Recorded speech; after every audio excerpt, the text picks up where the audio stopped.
باقاعدہ طور پر آغاز کریں گے، اور جیسا کہ آپ کو پتہ ہے کہ آغاز ہم کرتے ہیں تلاوت کلام پاک سے، جس کے لیے میں دعوت دینا چاہوں گی قاری مقبول احمد صاحب سے کہ تلاوت جو ہے وہ پیش کریں۔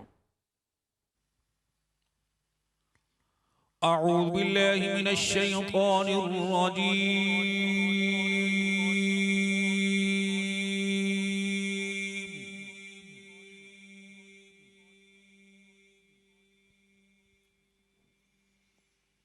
بسم اللہ الرحمن الرحیم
وَكَانَ اللَّهُ بِكُلِّ شَيْءٍ عَلِيمًا۔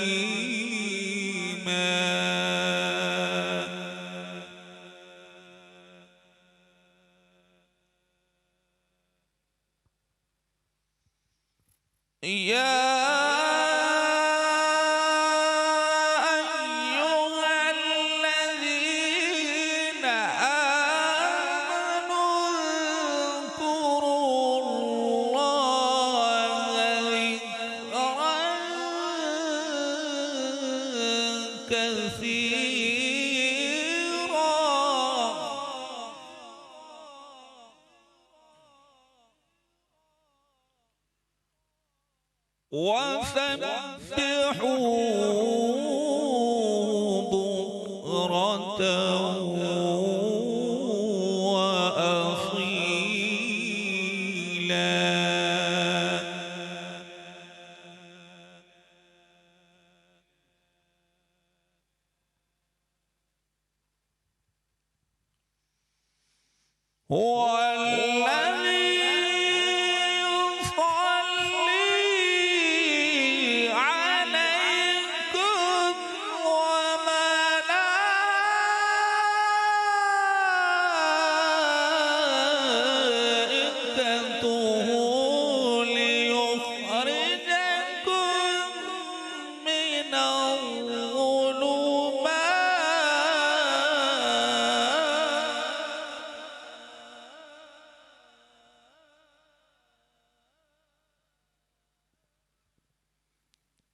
ليخرجكم